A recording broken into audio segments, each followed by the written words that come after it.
Actually, abstinence is it has a lot of support, you see. 2 microphones.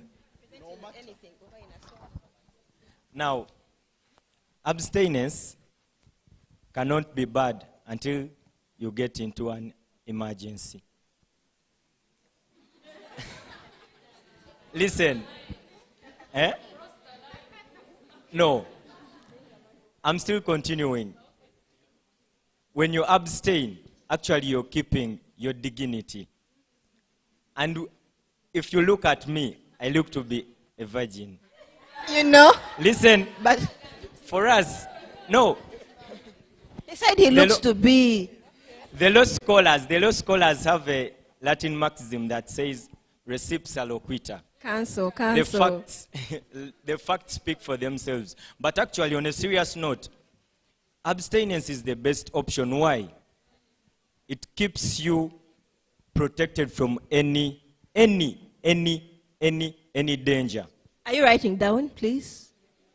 You listen. When you decide to try a condom, there is something called addiction for sex. When your time has not reached. Now, there is another problem of the commercial singers and kojars. The moment you engage yourself in sex, you will want to be perfect. And you will opt for those people. Left. And those people will contaminate your brains. They will pollute your thoughts and make you a pervert. So if you stay protected and you don't engage in that. Actually, by the way, there are also STIs, STDs. But if you protect yourself, put a padlock. Okay. So you're going to stand here. Okay. Please, you're going to vote. You're the ones who are going to vote. No, down here. Okay. Team Condom, where are you? Condom. So Team Condom. The ambassador. Now, we want you to tell us why you think you are against him. Why do you think condoms are the best? In other words, you're telling us, why do you think you're not allowed to abstain? Good evening. Just as you said, you can abstain when there is an emergency. So, in case of an emergency, you can use a condom. A condom is very cheap, and in some circumstances, you can get it at a free. Like, you can get it freely. It is cheap if you're to buy, and it is the only item that can protect you from STIs and pregnancy. The rest of the family plannings, you can avoid the pregnancy, but please, they do not protect you from the STIs, the HIV. So are we together on that? Yeah. Okay. Let's proceed to pills. Ambassador of condom, please stand here. Pills. The ambassador of pills is here. May I please add something? Supplementary. Okay. The other thing, the other one talked about, the one who was talking about abstinence. You said you'd rather abstain, but then when you normal human being, someone mentioned that sex is inevitable. You're at a risk of being exposed to things such as masturbation, which is not a nice thing when it becomes an addiction. So what would you rather be, addicted to sex or addicted to masturbation? The other thing is, that one leads to that. Then all the other methods have side effects. Now, for instance, people who have tried pills, you will find there's something called bleeding after, like you bleed like for a week. And then when you go to the hospital, they will tell you you're losing actual blood, you're not menstruating, which is putting you at a risk of anemia. Given you so much time, Team you want to win. Team pills. Why do you think? Please convince us. I think you buy pills for your girlfriend every day. Okay. Thank you so much. Not until when you have been raped, not until when it is in danger, there is war, that's when you realize the power of pills. It's only until when you realize that you have body allergies, you are allergic to condoms, you fear injections, you realize the power of pills. It is only until when you realize that the PEP can help to prevent HIV/AIDS, if you act within the hours, if you can only realize that the pills can be taken even when you are married, and after some time, you can stop and continue with your normal cycle. It is not when until you realize the power of pills. Therefore, pills are much more of greater importance compared to the others. People have allergies. People can be attempted on emergencies. Wars do happen. Refugees are being raped. It is pills that can save them. Thank you. RHU, the ambassador of pills is here. Please. Okay, family planning. What are you going to tell us? Okay, let me talk about family planning. Family planning, of course, you have to control the number of children you want to produce, and at the same time, you have to space the children. So, if I want 2 children, I will discuss with my partner and I say, we shall have like 2 children. And the spacing also matters. I can say, we shall have the second child when the firstborn is 3 years, such that we can plan them. This one will help us to plan the children very well. Because, yes? So when you plan for the number of children you want to have and even the spacing, you'll find that you don't have these mental health issues like you are stressed, you don't know how you are going to care about your children. But if I plan and I say I'm going to have 2 kids, it means I'm going to plan for them and my mental health will be okay. So, Ambassador of parents, please here. Family planning, here. Any other? Yes. Yes, family planning, as they have said, it is a method of producing children by choice, not by chance. Imagine, for example, you are a woman, after like a certain time, maybe after 6 months, when you have left breastfeeding, like if you are after breastfeeding, the process of a man will say, I need sex. And you have to give. At a certain moment, believe it, before even 1 year, the woman will have got pregnant. And it is family planning that will help you reduce all those kinds of risks. Thank you. Team injections, the last one. Okay. Team injections. The last one. What team are you? Injection. Okay. 1 minute. Okay, thank you for the opportunity granted. I'm Navende Jacinta by names. I'm team injections. I'm team injection because I was given to it, but however, I was also supporting abstinence.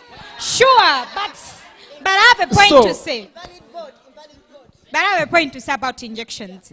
With injections, it is one of the family planning methods that lasts for long. All these family planning methods, they do not last for long. I will also add on their point of having children by choice, but not by chance. Yes.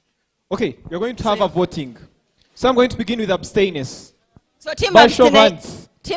You guys, you should all be supporting this team.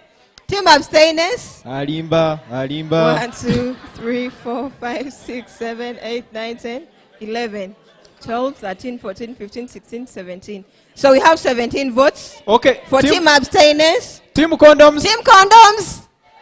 Team CD. Team condoms. We now see. Team pills. Team pills. Team pills. Team pills. Maybe you're not sure. Team pills is now out of the race. Team injections. Team pills can sit because it has the least votes. Okay. Team pills. Team pills, please Team go back injection. and sit. Okay, team injection and team pills sit. We still have now. Please, team injections and team abstainers.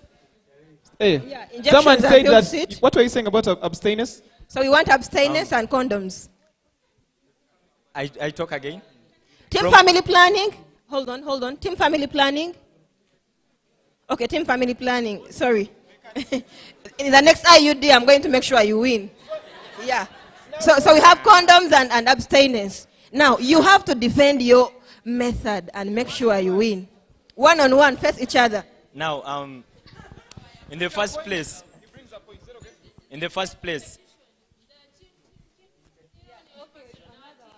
one-man army. Now I'm confident enough. Yeah. So on your point, there is something you talked about, addiction. I stand in the shoes of a youth or a young child or a young teen. You know, in the institute where I come from, they protect us from immorality and sexual impurity. So if I choose to abstain, or if you tell me about condoms, it's like you're giving me a go-ahead to get into sexual exploitation. when we talk about condom, we are not encouraging anyone to go into sex. However, we are giving you an option. If you want to do sex, but you're preventing yourself from STIs and you do not want pregnancy, you should Now, use let me a ask condom. you. You see, this is a Mirinda Fruity. Sorry, please. This is a Novida. If I put them on the table for you, am I not giving you a choice? And it is by your consent to choose whatever you want. You said it right, consent, of which I can choose to take or I choose not to take. I was still continuing. I am a young kid. I don't know how everything works. There is abstinence, but there is interest of this because of the stories I hear about that it is enjoyable. There is so much in it, but my time is not yet there. I'm still a teen. I cannot engage in this. Remember, I have a future to protect. And if I engage into sexual morality, I will reach a time and someone will advise me, please go ahead, boy. But you also have instances where kids do protect themselves in public. Be like, I'm abstaining, but in dark corners, probably they are not abstaining. No, now you you have to rather give them understand. the information You have to understand. at any time Yes. they can choose to use a condom Yes. or not. What is better? To tell them you hide the condom away because probably they are young, so they do not know about it. Yeah. And then at a certain time, they want to do Now, things. there is one thing you've put on table, and I really liked you because you're supporting us indirectly. You say that you give me an option so that when I go in the action, but remember, I am a young teen. If you teach me to do this right now, remember I have marriage ahead of me. If I get into this action right now, won't it affect me in my marriage? Let me ask you. We have had instances in families where maybe a young kid, they know stealing is bad, but they still steal sugar. So it is the same thing here. You will say abstaining is good, but what about that moment But now, when they you're want talking- to try? You're talking of a condom. So we promise to give you The audience the now. second episode of this in the next IUD, okay? The audience, IUD 2024. team abstainers. So team abstainers, team condom. No. Let's go. Please, let's do this in order. Don't cheat. Team abstainers. Team condoms. Okay. Team condoms. Okay, and the winner is team condom. Okay, at this juncture. Thank you so much, guys. At this Thank you so juncture, much. I hope have you enjoyed that session? Okay, at this juncture, I would like to come just one last presentation in 3 minutes. A poem from Alice, then we shall welcome the Honorable.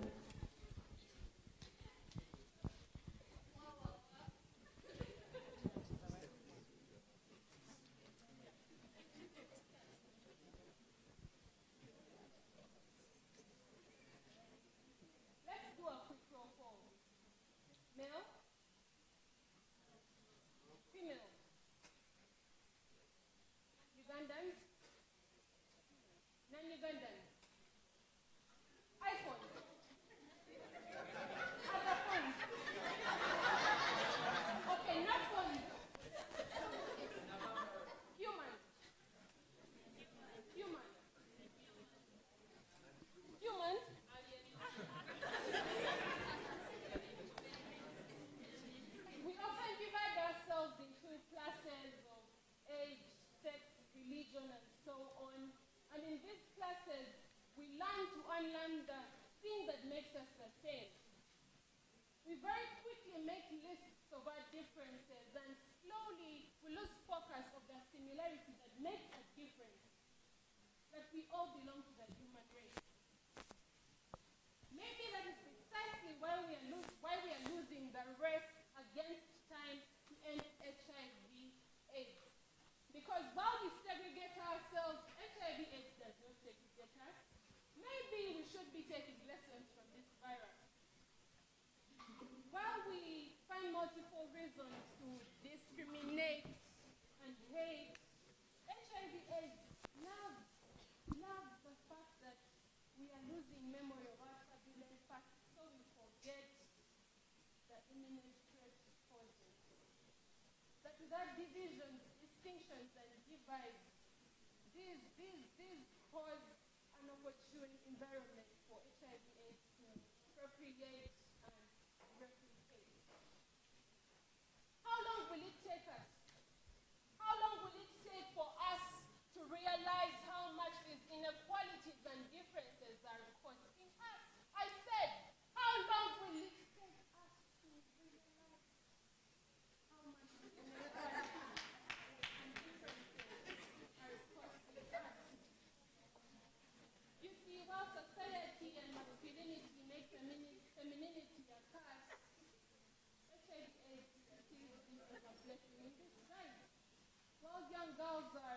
married off and denied education, we are not only defiling them, but we're also raping the future of our generation.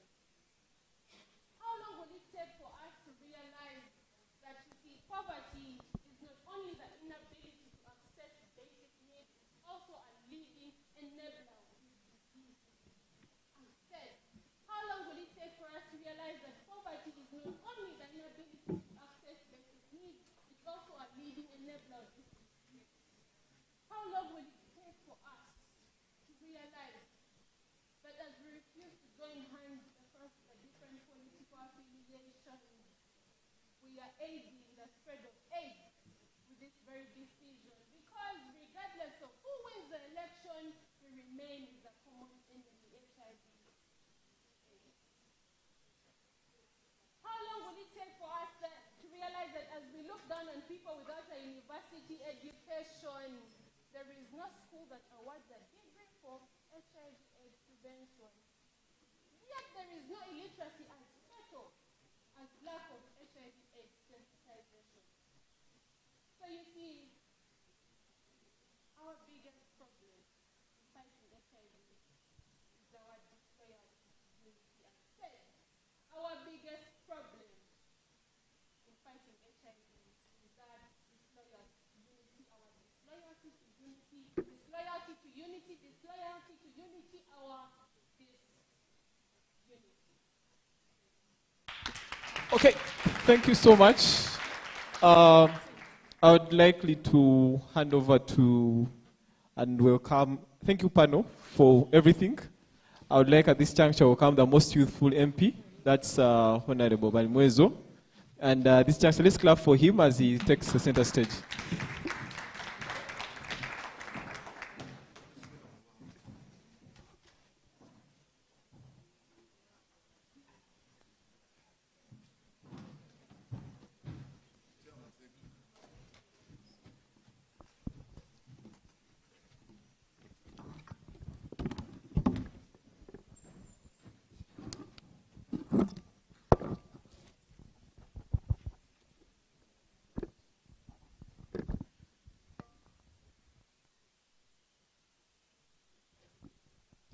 Thank you so much.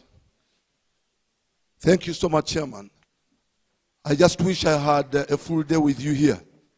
My name is Balimwezo Ronald Nsuga, formerly a lecturer at Chambogo University. Yeah. I joined Chambogo in 1994 as a student. And I was a chairperson of a village here when I was still a young man in 1994. Then later, I began lecturing in 1998. By then, it was there were 3 institutions that merged to form Chambogo University. We had ITEC, we had UPK, and UNISI. So they merged to form this vibrant university called Chambogo. There was a lot of insecurity during that time, and I remember fighting thugs that had attacked me. Thugs attacked me just up there with a gun. And I was right there being escorted by one lady, very beautiful, that I had conned.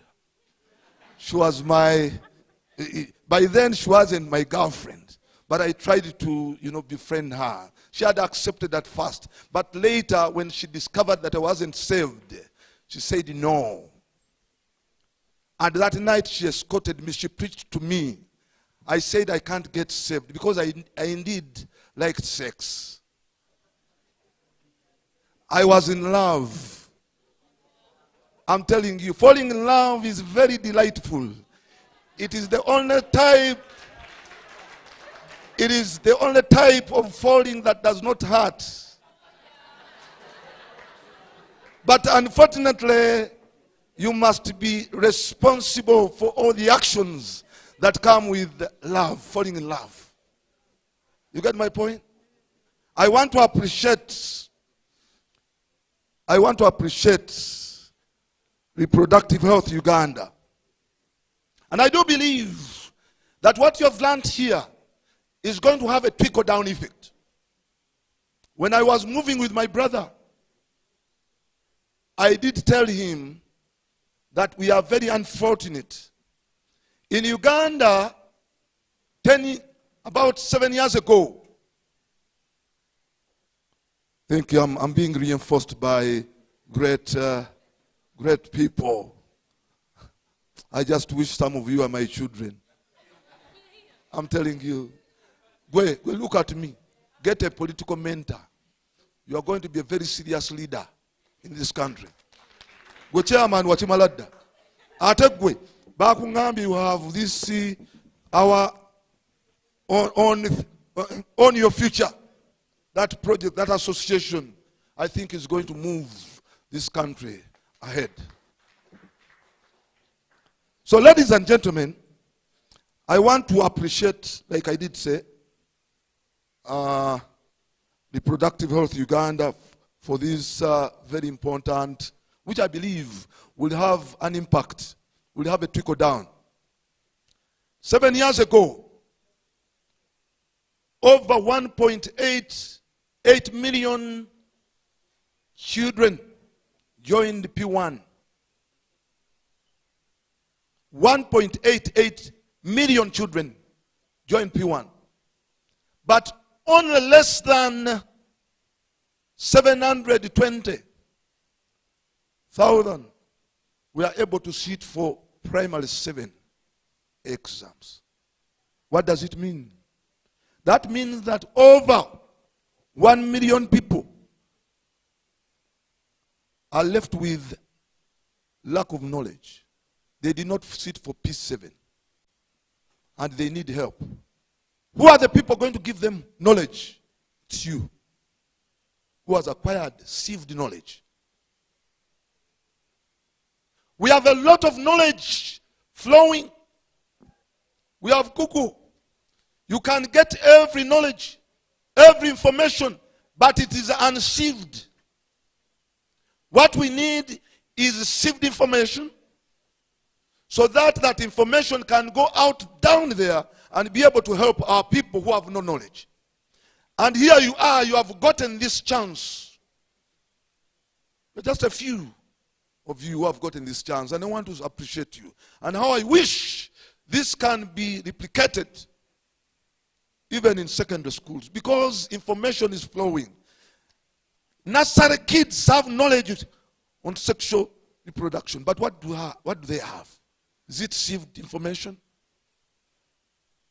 So for you who have gotten this information must be able to have it trickle down. As a Christian, I got saved when thugs attacked me down there near the Kabaka's palace. They put me on gunpoint. This young lady had told me to get saved, and I had said no. She escorted me. I told her from there, go back, because I felt something was going to happen. When I went, thugs escorted me. No sooner had I sat on a bed, they put me on gunpoint. I looked at them and laughed, told me to sinika minyo I kept. And while looking at them, they pointed at my friend. He covered himself. He was, before a few minutes ago, in the act of sex with the girlfriend. So they put me on gunpoint. It's me only looking at them. I did not realize that we were in sex, not until the bullet shot and the condom fell down. The good thing, that very time I'm telling you reality, a still voice came and asked me, what do you have with you? I had nothing, absolutely. But I remembered I was one time a boxer. And I said I have punches. I laughed. This guy told me to keep quiet. And he told me to put down my head. I looked at him. He called his friends to come in. And the Holy Spirit told me what to do.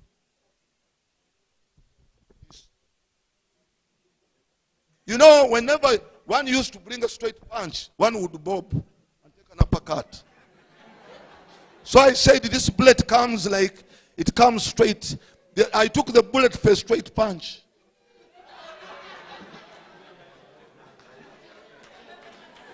Ojaba, Osaga Gwe. So when he cocked, before cocking, I went in attack, he cocked, I did this, the bullet passed over my head. And got my friend at the back. My friend at the back, Kadu Michael, was hit by the bullet. This is not a joke. It's not far from here. A few meters away from here. Just up there, upper estate. That's where I was. So I did this, the bullet passed, I took an uppercut and a straight punch. The guy flew up in the air. Before he dropped, I took a straight punch. He fell there and he died that day, that night. Don't joke. You see? But that's not so serious. A certain voice took me down on my knees. That day I argued with that lady, that girl, who was telling me get saved. And I said, no. A voice came and said, you are arguing that I can't heal HIV/AIDS. Have you seen how I've healed you from a bullet that kills no time? I told the first guy who came to me, pray for me. He told me get saved. I told him pray for me. He ran away. He went away. There was a registrar called Sam. He came to me and said, well survived. I felt like he was my friend. We are not friends before. I was almost beating him one time. He was the registrar here. I was a very tough guy. You ask about Balimwezo, they will tell you. I wasn't easy. A few months later, a few years ago, later I got an accident. You can see. This I'm putting on is an artificial limb. I got this accident when I was still a lecturer at Chambogo University in 2000. What am I going to talk about? We are here. You came for education. Education is the greatest asset any child can acquire. Well, the first thing you have to do is to make sure that you read and study and get knowledge. Which knowledge must be? Which knowledge must help you?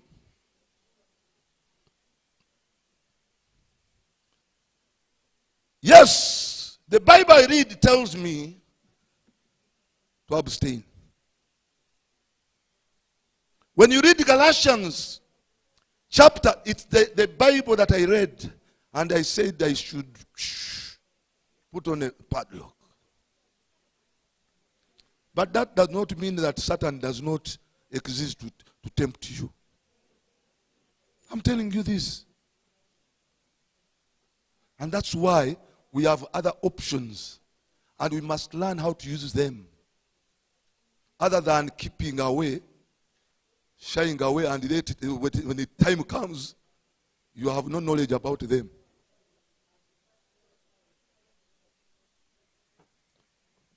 So, Galatians chapter 5, 16 downwards, talks about the spirit and the flesh. Talks about this body and the spirit. These two are in a fight. Your body desires sex. The Holy Spirit tells you no, abstain. Wait for marriage. And the two are fighting each other that you do not do things that you wish.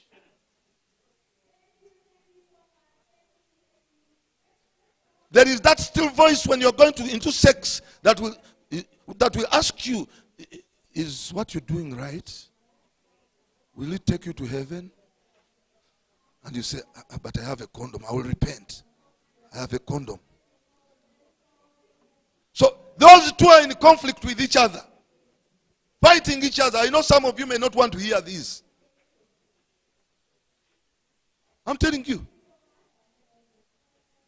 But the Bible says, acts, I'm telling you from first principle, acts like sexual immorality. For those who do such acts will never inherit the kingdom of God. I don't want us to shy away from those facts. I'm telling you the truth. Abstinence is the first priority, first option. Please, if you can't, do abstain.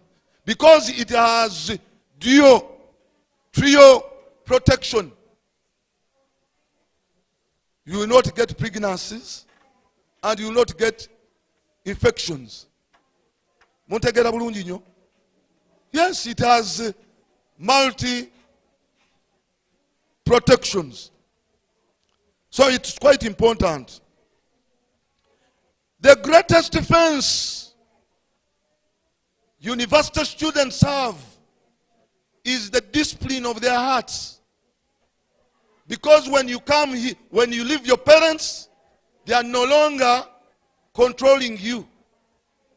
When you come here to the university, neither will the head teacher, the vice chancellor here, look at your movements. You can go in, come out anytime. You are free to do the coursework. If you don't, what comes out you'll find out. So the greatest discipline, the greatest defense, the greatest wall is the discipline of your heart. So before you go into that, please be mindful. I want to say that the truth is that we have a lot of information, which information must be sieved and trickled down to help others. I'm telling you, you are the land people that we have. And all that you learned through your different options, can you be able to help those that have not been able to acquire such knowledge?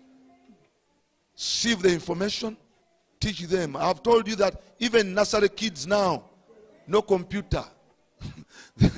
They know what sex is. So can we be able to tell them from the onset to desist from such? I want to say thank you. I'm sorry I'm going for other engagements, but I'm very excited. And my brother, this is the way to go. This is the chairman. Thank you so much. Omumbeja, I have told you, look for a mentor, political mentor. You can be even a vice president of this country. Hey, may God bless you, Mama. But student, thank you so much. Study hard. When I was here as a student, many girls used to kill themselves. Yes. I'm telling you the truth. Hang themselves. Boys used to hang themselves because of what you're talking about. I would tell you stories because I used to speak to some of them. And many of them changed. And that's the reason I'm saying thank you. May God bless you. Kale mwebale nyo mwebalire ddala munzikirize ngende. Photo moment nange banzikiriza nkube ku kifaananyi. Bana Katonda kamunene. Baserebu bano. Munkubireko mu ngalo. Nzani bali mwenzo. Gwe jangu Kabuusu. This is Honorable Kabuusu. Kabuusu is a waterman. He has these expensive boats. And yachts. But is it a yacht? Agamba atago. Lwakuba nti yakoma takyakwana. Yandikwanya abawala bangi nga bateeka mu yachts ze. Naye takyakwana.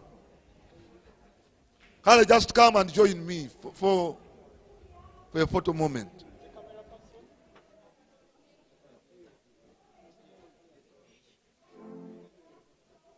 Yeah.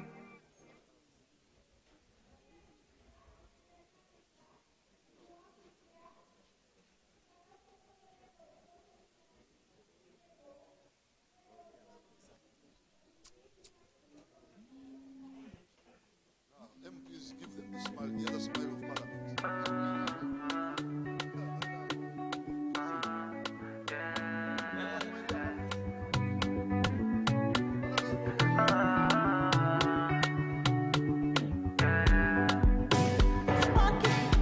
I stay high, I'm never steady on my grind. Me no fear no one at all. Cause all who I did my side. Energy 100%, oh, and then fi comprehend, and them no fi understand. I'm catching flights and they for dance. Nobody better than I. Nobody better than I. Nobody better than I. Nobody better. Nobody better than I. Nobody better than I. Nobody better than I. Nobody better. Never say what you so you go reap the essence of life. Yeah. Enemies turn into frenemies, so just to survive. Yeah. But the devil on my back, that's why I'm steady on my grind. You know where I'm from, I'm never going back. Yeah. So give me one for the road. Make sure you feel my body and soul. Pray for the best, if the Thank you, thank you, thank you. Blood in my eye, no more test me. Okay, thank you so much. At this juncture, I'd like to hand over back to Sam Watala. Thank you so much, the panel that has been here. Thank you, Honorable Baimwezo and other Honorable MPs. At this juncture, I'd like to give the microphone back to Sam Watala. Over to you. I know sometimes you be like say nobody send you. That's when I did for you, my friend.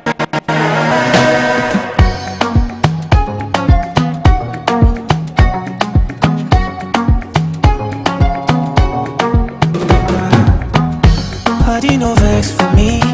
Say I never call you since, but I hope that you are well.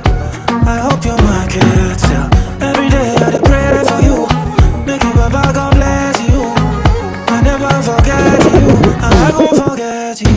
See my shoulder, make you rest upon me. You know I got you. Let me be your friend indeed. The money don't show now. I don't keep some for you. You know go so far. Cause anything I get now for me and you. How are you, my friend? I was able to save some of the monies, and in those monies that I saved, I was able to open up a salon. And in this salon, I've been able to influence other girls who come to my salon. I talk to them because now at this stage, I don't fear talking to my fellow peers. It's easy for me to speak to them. I was opportune to attend a meeting from Power to Youth at the town council, and in the meeting, who were asked who would maybe inspire to be a youth advocate, and because of my inspirations, I had to come out as a youth advocate, and I was successful. I was elected as one of the youth advocates. Here in Bukwa, Power to Youth is doing a lot of work. Power to Youth is trying to eliminate or eradicate FGM practices, and also sexual gender-based violence that is happening in our community here in Bukwa.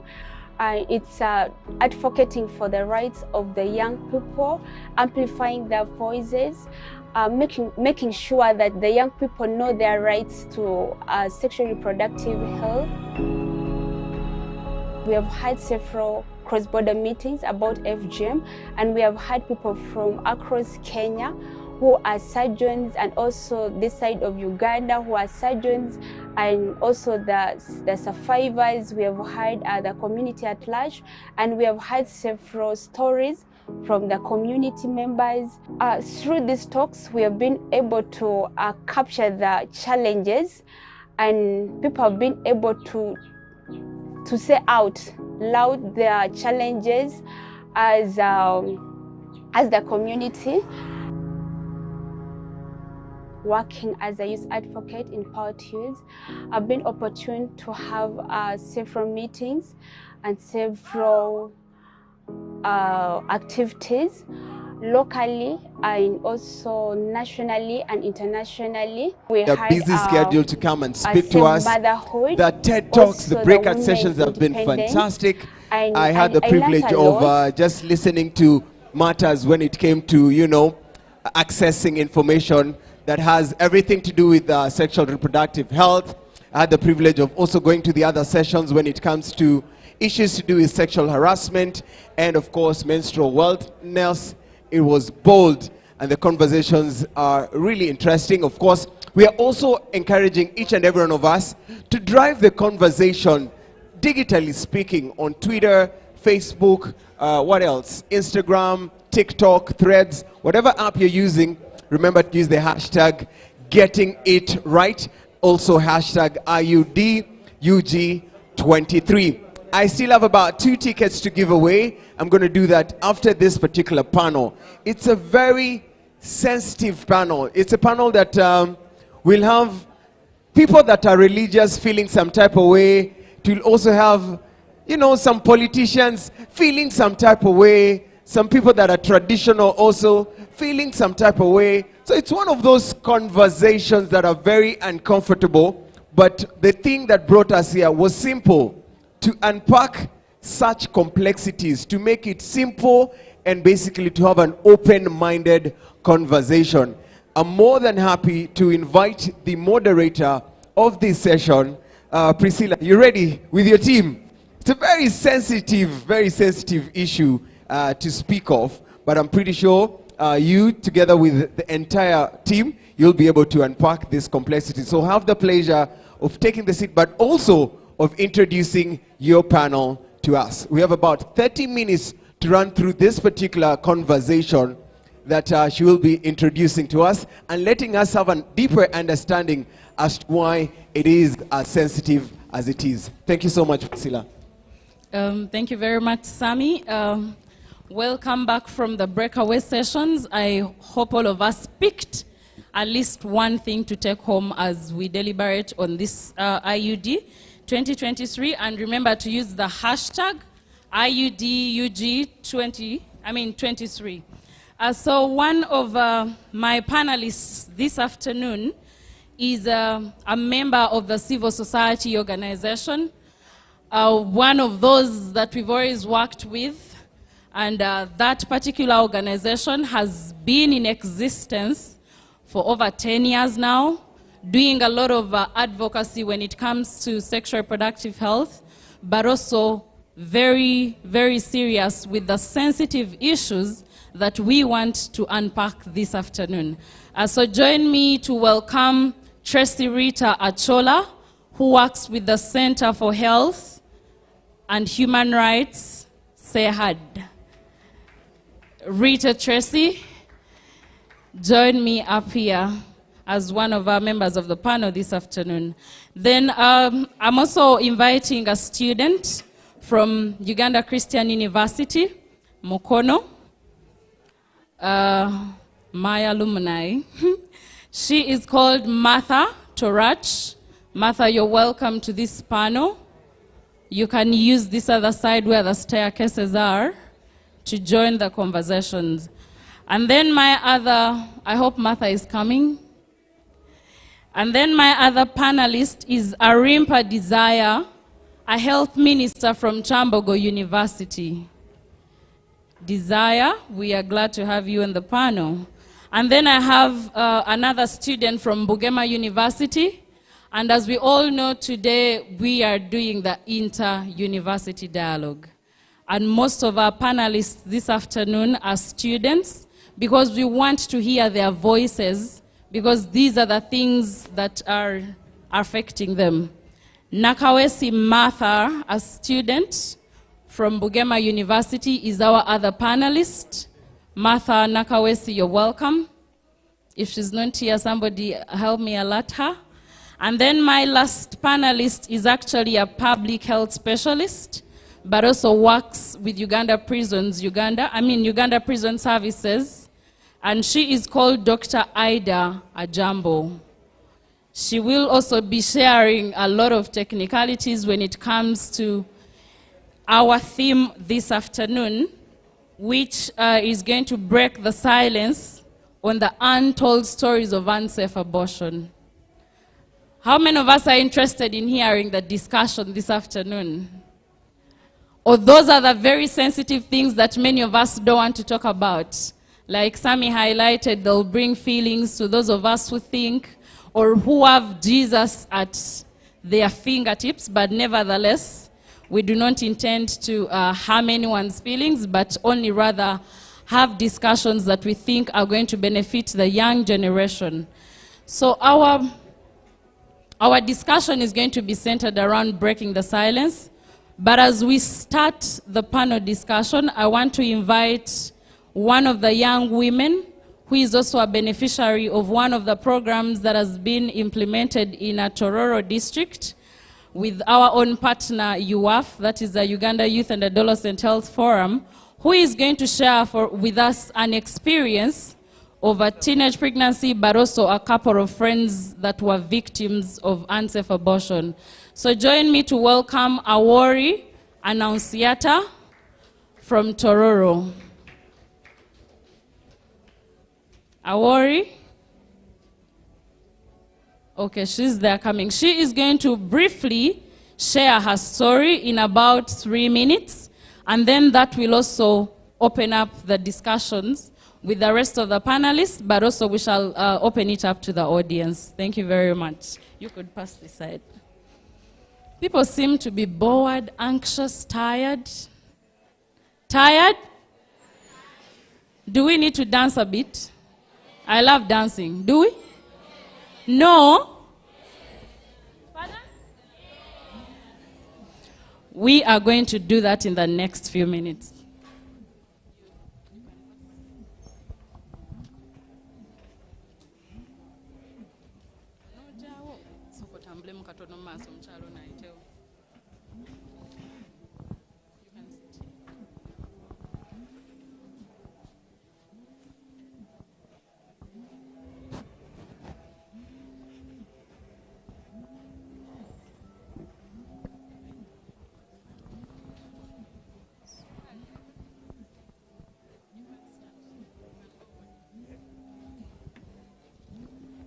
Good evening, all of you. Good evening once again. By the names, I'm called Awori Annunciata from Tororo. I'm here to share with you my experience about unsafe. Hold it closer. About early pregnancy and unsafe abortion. When I was in senior 1, I was studying in a school called Peter Community Secondary School. I enjoyed Peter Secondary School. Corona came in, then the teachers told us to leave the school and go home. I left the school, we went back home. After that, I had a friend.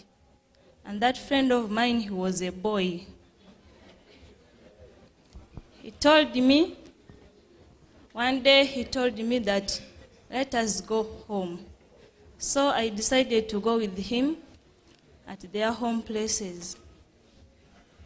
He told me to enter inside the house. So I also agreed to enter inside the house.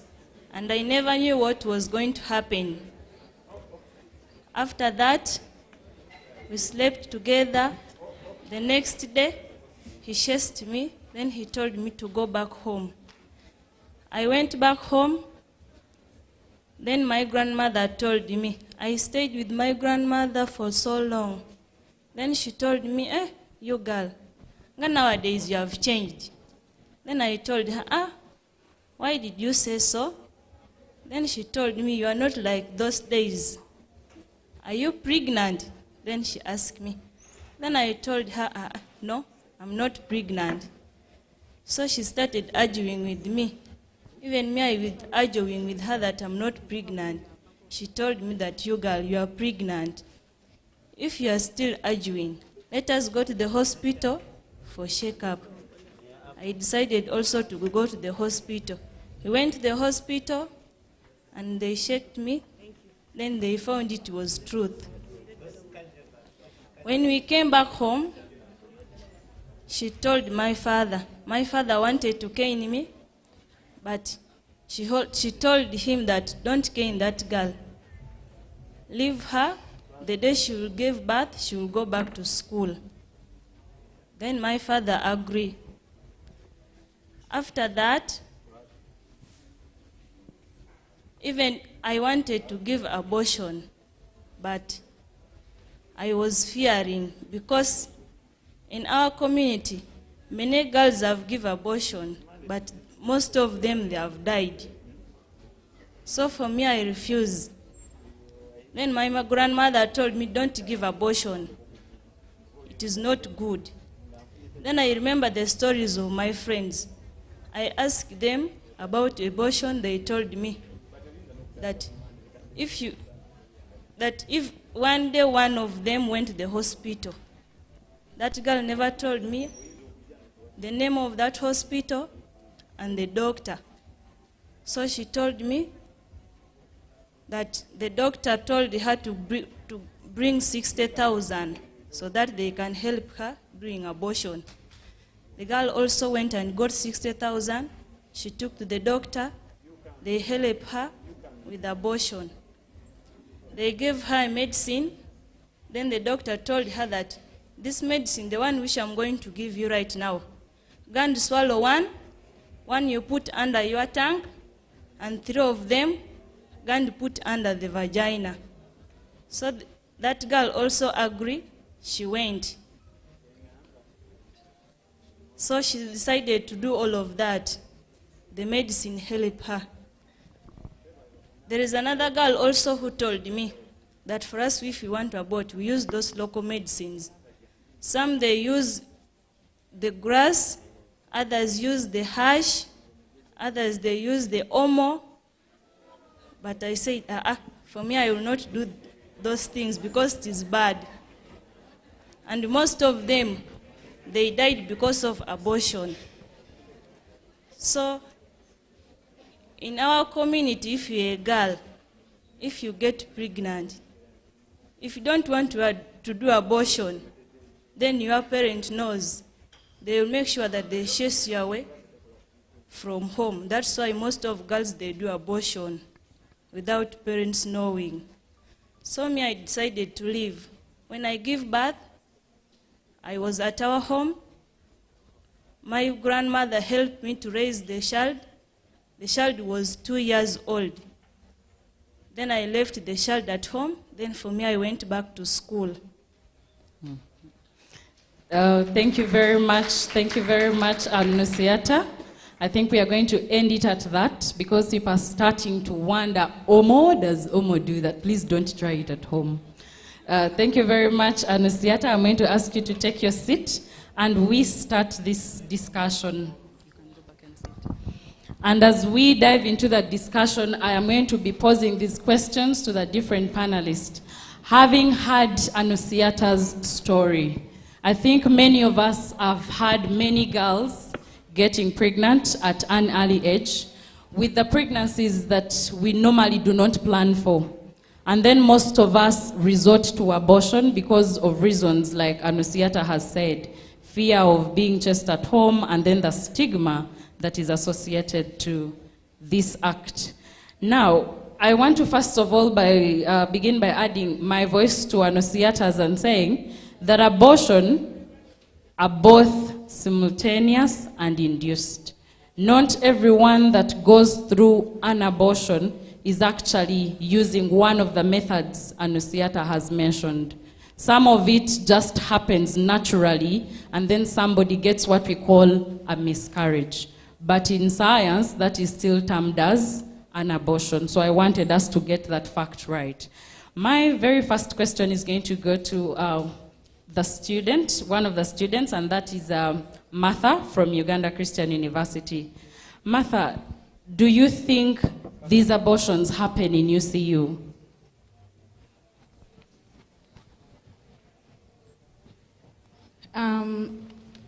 Your question, do I think there's abortions happen at UCU? First of all, Uganda Christian University is a Christian-based university.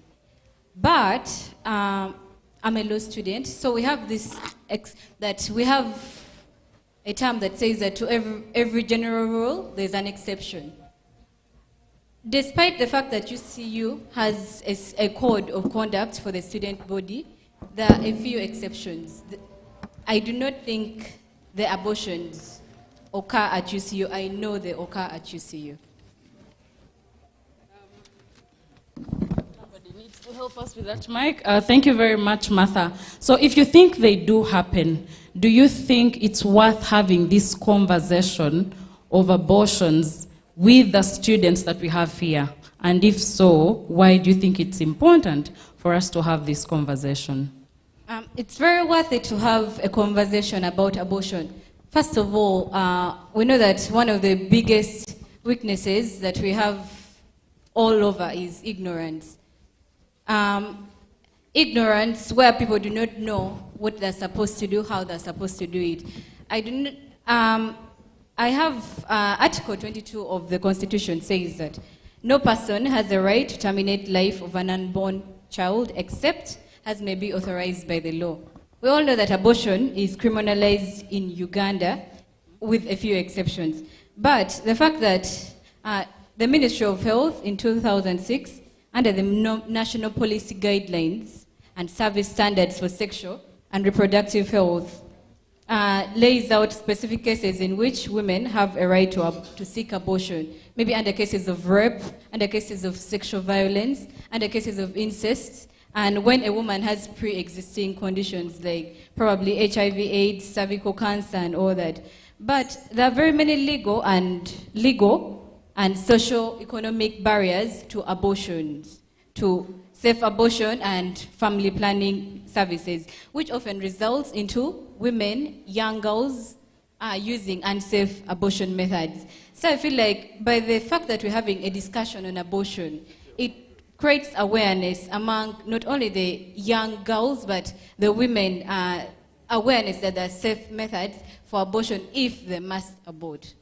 Thank you very much, Martha. I think that is quite a very good discussion or reason that you give out there. Please pass the mic to my other panelist, that is Desire. And Desire, the question that I want to ask you to share with our audience out there is more of a personal experience. And it may not have been something you went through, but something that could have happened to a friend or things that you hear happen within the institution. If, for example, you've heard from Anusiata, all the girls some girls are getting pregnant and then end up using those very tough methods to terminate these pregnancies, what do you think can the universities do to reduce the rate at which the unsafe abortions happen? Thank you so much, moderator. Actually, I have a friend. She is here, but I will not mention her name. She's my really good friend, all the way from high school. So she was dating with someone. Then the guy was also here. Then the guy started dating her best friend. I hope we don't offend people. No, I'm not offending anyone. The guy started dating her best friend. Okay. But this girl loved him so much. So they broke up, but then still, I think they used to have that sexual intercourse. I was from campus, then I bypassed her place. I found her crying. She told me, I am pregnant. And I couldn't ask her because I knew. At that moment, I could not blame her. Because I used to tell her, if he left you, do not follow him. But at that moment, the first thing I knew was not blaming her for why are you pregnant. It had already happened. The next thing was, what do we do? Because she's this girl who told me, her mother calls me every time she finds her phone off. Then she tells me, I don't want anyone to know about this. I am a student of accounting and finance. Sometimes if I go somewhere and I say I'm a health minister, they think I am a medical student. We don't have any medical course at Chambogo University. I'm a student of accounting and finance, and I don't have much information about maybe abortion or anything else. So I asked myself, what do we do? Because she does not want me to tell anyone, and I had to respect her and keep it very confidential. But then still, her life was at a risk, and we had to save her. I really didn't even have any money, but we never wanted to involve any third party, maybe the doctor. But I asked friends around because we had connections. I asked friends around, and they told me somewhere where we can get the safety abortion pills. We went there, and it was successfully done. But then she went through a lot of pain. She bled a lot, I think for 3 weeks. She was cramping almost every time. I really felt her pain. In this situation, maybe if you have a friend, you have to first make them feel like it is okay. Don't blame them. Let them feel like we can do it. I am not saying abortion is right. First of all, it is illegal according to the Ugandan Constitution, Article 22, Item 2. It is illegal. You have to keep a child's life. Because even in the Bible, in Genesis chapter 28, verse 1, God tells us to produce and subdue the earth. I'm not saying it is illegal or what we did was right, but we are trying to save her life because she could not hold it for anyone. And the fact that the boyfriend told her, for us at home, we don't abort.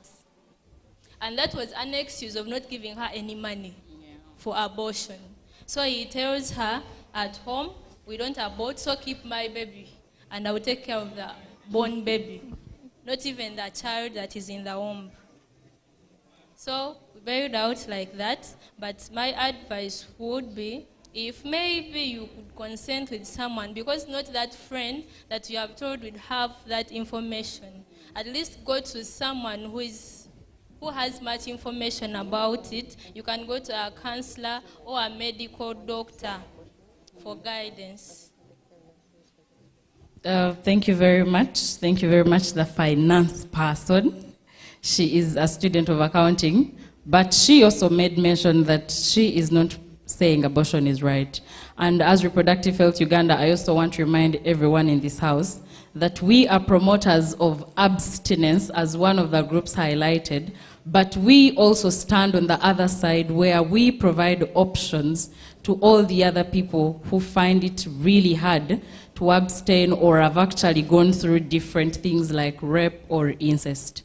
And maybe I just wanted to ask the lawyers here, because I know the first speaker, Martha, is a lawyer, student of law, but I also have Rita, who is also a practicing lawyer. She made mention that abortion is illegal, but I also want to think that it may not be illegal. It is actually restricted. But having had that conversation, and this question goes to Rita Tracy from SEHAD, what are some of those legal and societal barriers that would limit the access to post-abortion care services for the women and girls in this country that are in the reproductive age? Oh, okay, you want me to come again? What are some of the legal and societal factors that would limit access to post-abortion care services for the women and girls in the reproductive age? Well, thank you.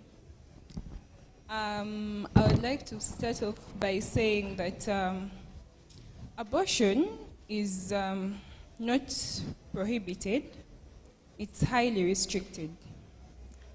And there are provisions in the law that will accept abortion and provisions that will totally criminalize abortion. Let's first look at the global statistics. According to the World Health Organization, about 56 million women choose to have an abortion every year. And these women have their different reasons why they choose to have abortions. And when you come to the statistic that contributes to the maternal mortalities and morbidities in this country, and it's about 8%. And then globally, it goes to 4.7 to 13.6% of maternal deaths that arise out of unsafe abortions.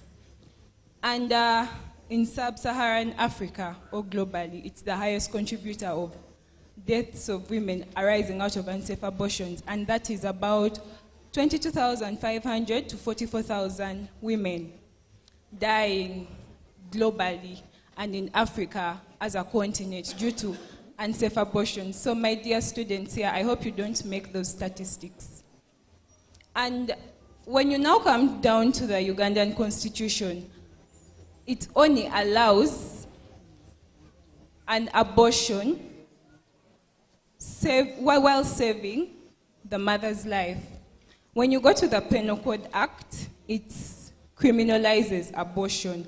The person giving out the abortion services, those are probably the health workers or the service providers, and the woman herself. Those are all caught in the criminal justice system of Uganda because of being part or aiding an abortion. So abortion is only accepted in this country when it comes to cases of incest, severe maternal illness, and HIV-positive mother who thinks she cannot take care of her, she cannot live to see her newborn baby. She's accepted to have an abortion.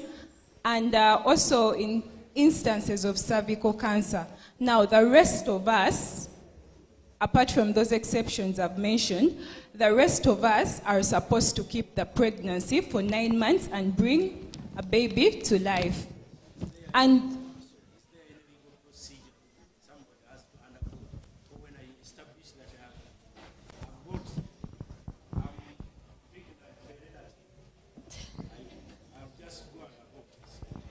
that is incest, and the law permits that when it's incest, you are at liberty to have an abortion, a safe legal abortion.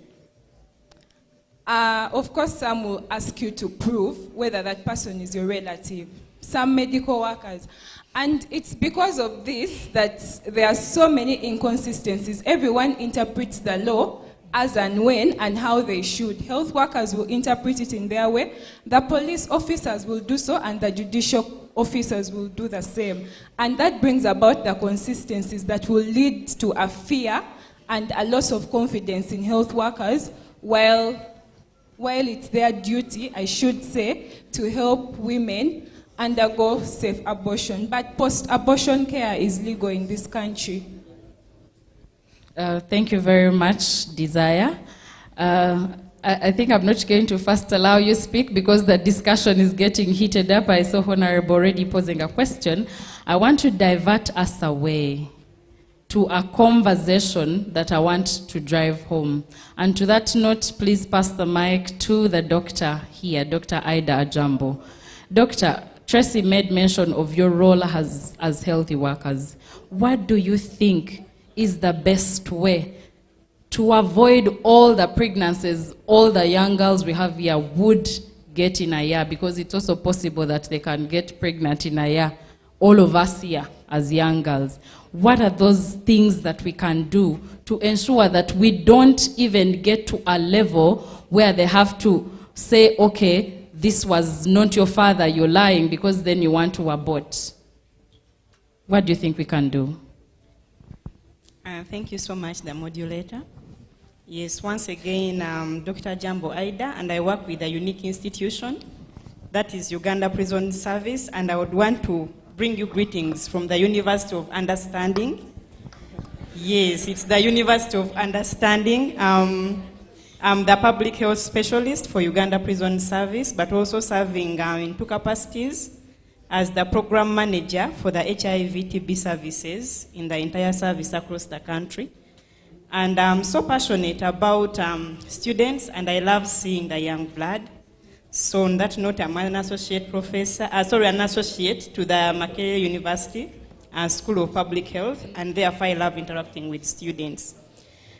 So when it comes to issues of abortion, I think it is one thing where we need to pay special attention to, and I, as one, am actually an advocate of legalizing abortion in this country. For specific reasons, yes, I'm seeing people opening their eyes wide.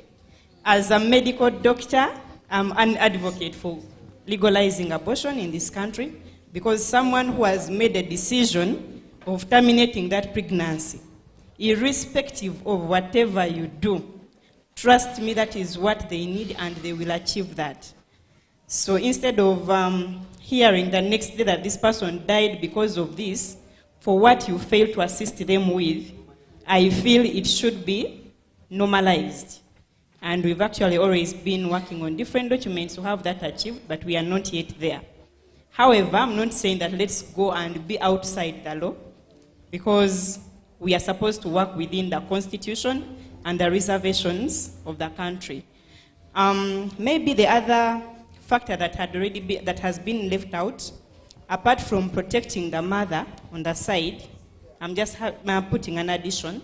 Abortions are also legalized or accepted on the side of, in case a mother is carrying a baby that is actually not compatible with life. For example, you've done an ultrasound scan and the mother is carrying a baby who has no head. There is no way this baby is going to survive, right? So instead of struggling and continuing for 9 months with such a baby that you know is not compatible with life, medically, that is accepted.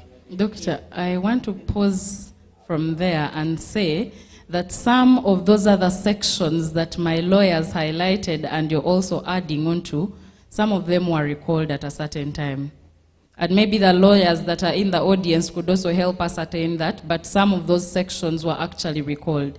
What you're speaking about now is what is legally accepted in this country, where a Priscilla is pregnant and they realize that whatever I am carrying inside my womb has no head, has no limbs, and they think it might not actually grow to term.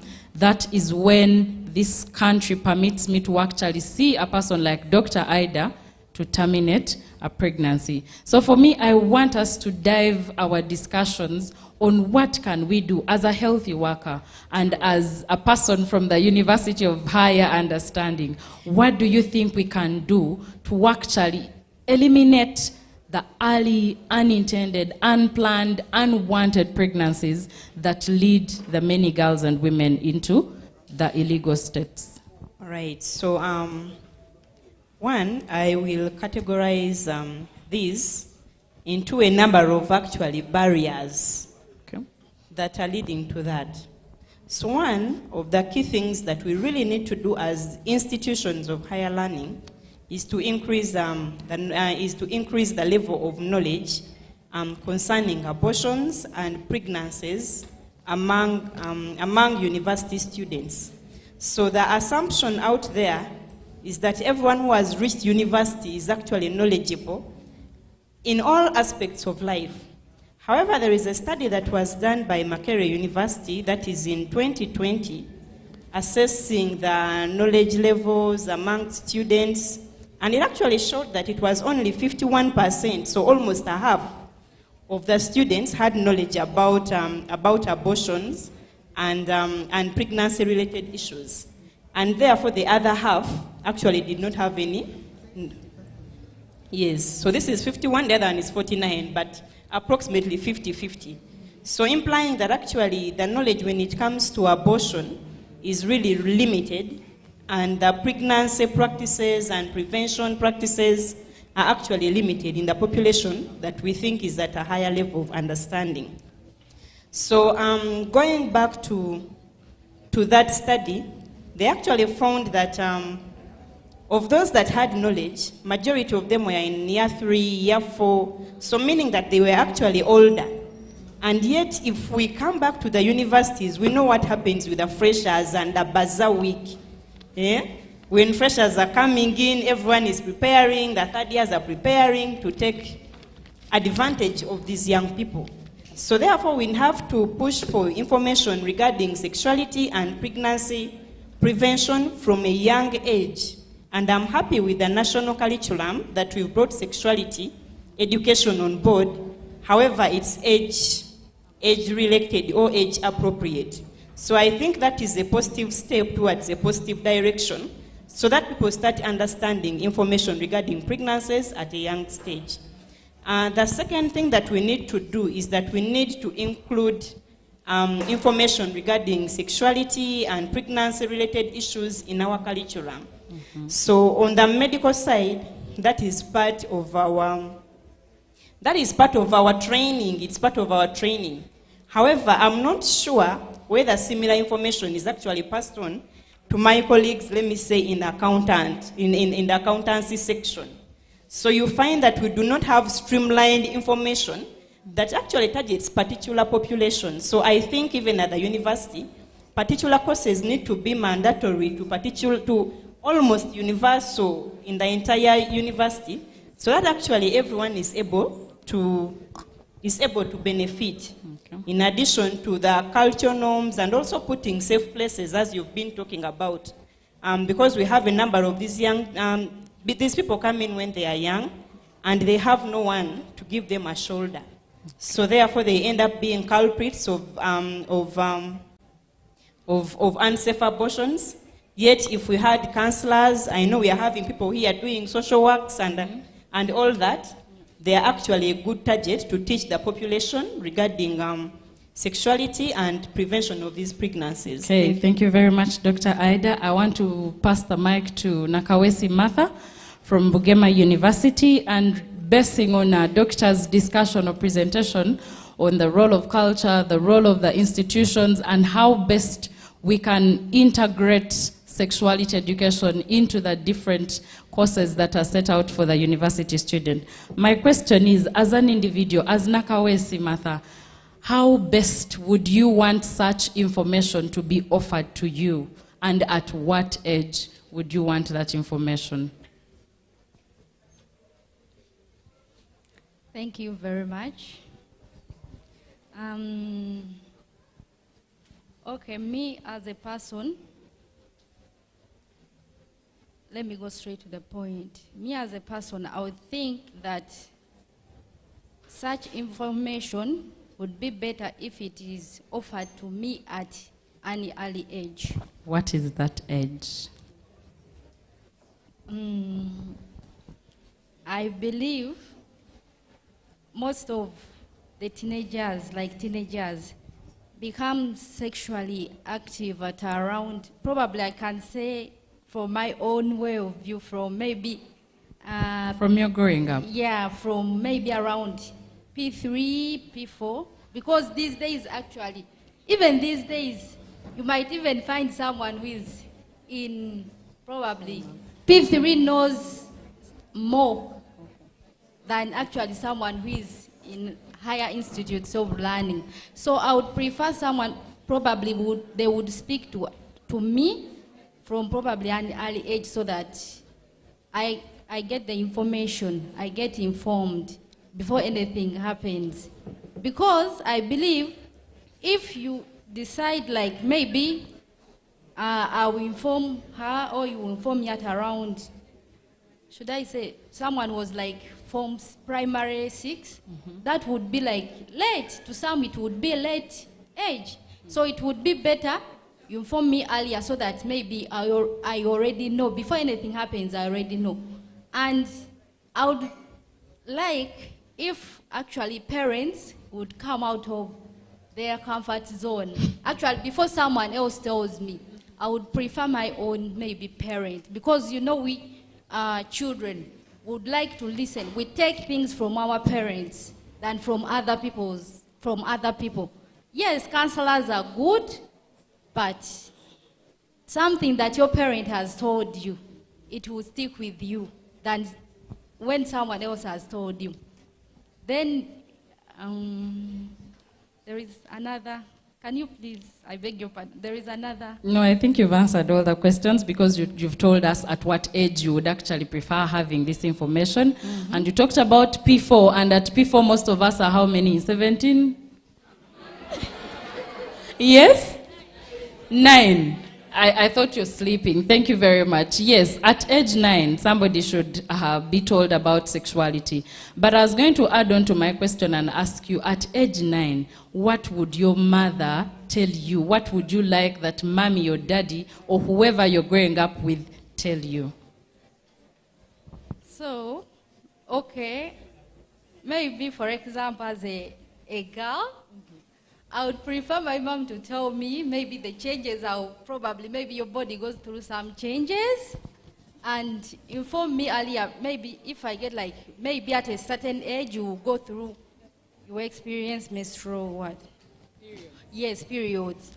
And it won't come to me as a surprise, you understand? So by the time it comes, won't be asking myself question, what is happening to my body? Oh, why is this and that? Oh, why is it? And then she has also to tell me maybe that, yes, you experience those changes, but there are some consequences maybe that come with those changes, you understand? That's if you right. don't do the right right thing. Thank you very much, Martha. And I want us to wrap up this panel. But how do we wrap it up? I believe that Martha raises very good points there of at what age should we talk to the children as they grow up, and what information should we tell the boys, tell the girls. Many of us prefer hearing this information from our parents, as she has highlighted, but some of you are already hearing this for the first time from the IUD 2023, when you're already either 21, 22, or 23. We are going to answer our last question, and Martha, this is for you. What do you think, what is the role of culture and religion in this? In promoting either, having young people access information, but also ensuring that we raise citizens that are going to contribute to the development of this country. What is the role of culture and religion? Okay, in terms of religion, we already know the Bible prohibits abortion because basically it's killing. But I feel like in terms of religion, the religious leaders should take a stand and provide guidance and counseling to these young girls who would want to abort. Most of the young girls who abort, they actually don't abort because they want to kill their young fetus, but mostly abort because they fear the stigma that they're going to face during the course of the pregnancy or after giving birth. Some fear the shame that comes with giving birth at such an early age. So I feel like the religious leaders should play their part in providing guidance and counseling. The church should take a role instead of criticizing. Because where I come from, part in northern Uganda, you'd find very many young girls, sadly, getting pregnant at young ages. And it saddens me that most of these things that we have in the center they do not reach that far. So it saddens me that they do not know their role, like how they're supposed to survive after getting impregnated and all that. And some of them don't even know how to some of them don't even know that there's actually an option of other options apart from unsafe abortion. So I feel like the information should not only stop here. Maybe the religious leaders, if they can, because they move a lot, if they could, they take the knowledge back down there until we wait for reproductive health, Uganda, to actually reach the other parts of Uganda. Thank you very much, And Martha. in investing to culture, still, most cultures create bias on girls who produce early and without marriage. So I feel like cultural leaders awareness needs to be created even with the cultural leaders. Thank because you, most of the cultural leaders are actually not educated. Based on where I come from, they're not educated. They're just people who, they saw that this one is a bit old, so maybe probably he's wise, let's give him the mandate. So I feel like awareness should be created with even the cultural leaders so that they guide the people. Thank you very much, Martha. I think pass the microphone to Tracy to tell us, as a practicing lawyer in an NGO space, that is the non-government organizational space, what do you think we can do to tap into the media, the technology that is growing or taking us really fast as a country, but also globally? What do you think we can, how do we tap into media or the technology? I think I didn't get your question right. How do we tap into technology to ensure that every child, as they grow up, they're able to access information? Today, every one of us has a smartphone. And even the young children are being given smartphones by their parents, yeah? You agree with me on that? Because sometimes we do not want the children to disturb us, so you say, get the phone, be playing as I cook your father's food or whatever it is that the mother actually wants to do. So how do we tap into that technology to ensure that my 4-year-old accesses the right information for her age?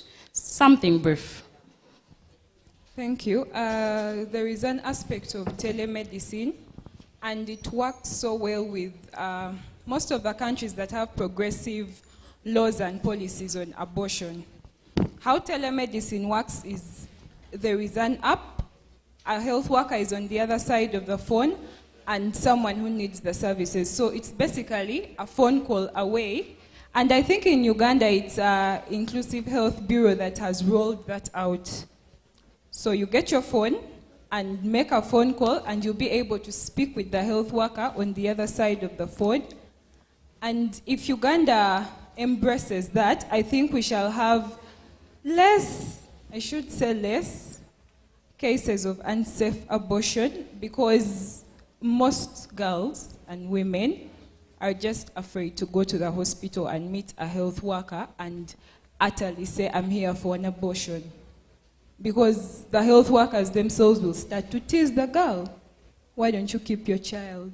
What is wrong? And those are the things that will derail her confidence. So I think if we embrace the aspect of technology, in particular the telemedicine thing, where I call and the health worker will probably use a harm reduction model and give me counseling, speak to me about what I am about to get into, the side effects, the pain I'll go through, and all. I think that will work for all of us as a country. Thank you very much, Tracy. Briefly, in a few seconds, tell me just 2 things that we can do to reduce the stigma that is associated to all sexual reproductive health related information and services. I know you said you do not know quite a lot of that, but it is, just reproductive health things to do with growing up, relating with people, and all that. How do we reduce the stigma that is associated to sexual reproductive health, rights, and information and services? And Doctor will also speak to that, and then we close up this panel. Just one thing. Thank you so much. Actually, I first had abortion from His Image Ministries. Madam Teddy is here. Yeah, she told us about something, stigma. First of all, we need to show these people love. Show them love, show them empathy, show them the life of someone they are holding in their home. Tell them how important that life is, because we are co-creators of God. Thank you very much. I think you raise a point of love. We need to show people love as a way of cutting or eliminating stigma. Doctor, kindly add on to that. How do we reduce the stigma that is associated to sexual reproductive health services? Thank you so much. I'm going to tackle this from 2 sides. Briefly. Yes, briefly. So one, we are going to we are going to actually prevent unwanted pregnancies.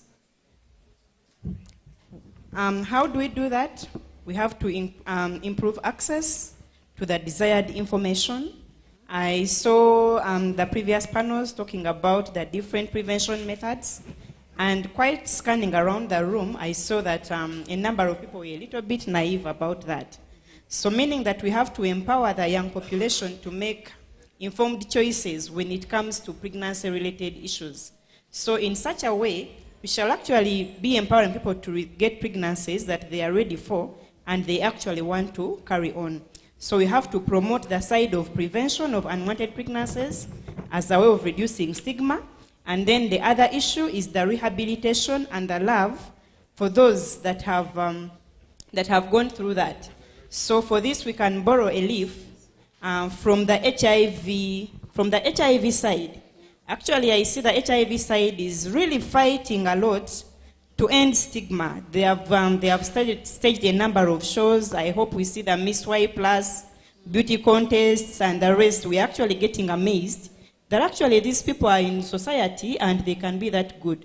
So even here, we can bring on board the young peers, and I'm seeing a number of them in facilities where they are bringing on board the young adolescent mothers to work with these young people to help them solve issues and challenges here and there. And I want to applaud the MCH department for that, but also to continue empowering them with more knowledge, taking them back to school so that they are able to live a better life. Having an abortion or an unplanned pregnancy is not a curse, so it should never be a life curse, but they should prevent the other pregnancies that are unwanted to actually occur. Thank you. Thank you very much, my beautiful panel. I want to applaud all of you and thank you for the beautiful submissions. I think the key things that we pick from this is we need to give information and age-appropriate information to the young people as they are growing up. Some of us who are getting to know about this now, it's never late. Just ensure that you continuously yearn to get information. Somebody said that as we're growing up, people get the sexual urges. Please get the urge to seek sexual reproductive health information. And thank you very much for listening in. I submit to the MC. Thank you so much, colleague. Zero Snapchat, zero Instagram, like the tradition fuck up the vibe, my day. Start, London Bridge. I don't care if I saw you in a magazine or if you're on TV. That won't mean nothing to me. Don't need a shower, baby, I need a free. Lick it like ice cream, as if you mean to be disgusting. It's not enough. Chop my banana, one side and now there's no stopping it. Go shopping it, fuck that. If I go, I go. Then you Thank you so much, Priscilla, and the entire panel for unpacking the complexity around unsafe abortion. And yeah, it's been such an interesting day. We've had several conversations. Of course, this now marks the end of the inter-university dialogue on matters sexual health. We continue the dialogue, although digitally now. Yes, we shall continue with the conversation. At least we do so on Twitter using the hashtag it's easy getting for me to speak to them, and they hear me and they also respond as I'm trying to play their hairs. I tell them how they can prevent themselves from the different diseases from outside, how the behavioral change, and how they should look into focusing on their own health and having that, knowing that they have a right to having the sexual reproductive health services. Like for example, I also tell them they should not fear to buy a condom when they're going out with their boyfriends. I also tell them you can have a boyfriend, but does not mean you have to have sex with that boyfriend. You have this right to say no to sex. Some of them do not go to school, and some of them go to school. Those who do not go to school are doing some small businesses, like one is selling a shop. The others are doing a business of roasting maize, selling tomatoes. So I tell them, let not that this information just end in you. Please, when you reach out there, when you're doing your business, try to integrate the things with your business. As customers come to buy this stuff, talk to them, talk to your peers. Even just around your home, you can still speak to your siblings.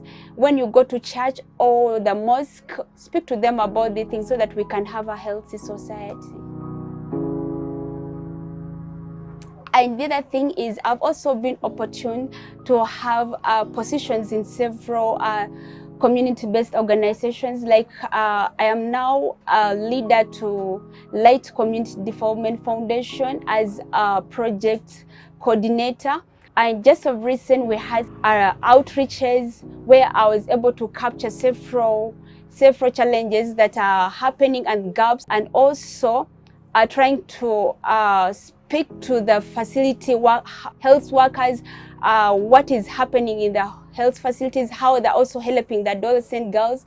Of recent, we had a meeting just with Power Tues at the district, and there I was able to speak out about the gap that was that came out during one of these outreaches.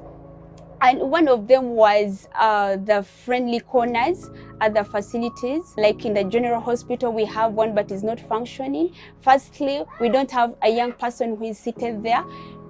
But during these meetings, I had to speak out loud until one of the doctors, who is called Dr. Satya, committed himself that he will bring that issue into board and they work on it. I would want to appreciate our partners and the partners. Thanks so much for coming to Bukwa and considering, guys, the young people a lot and trying to amplify our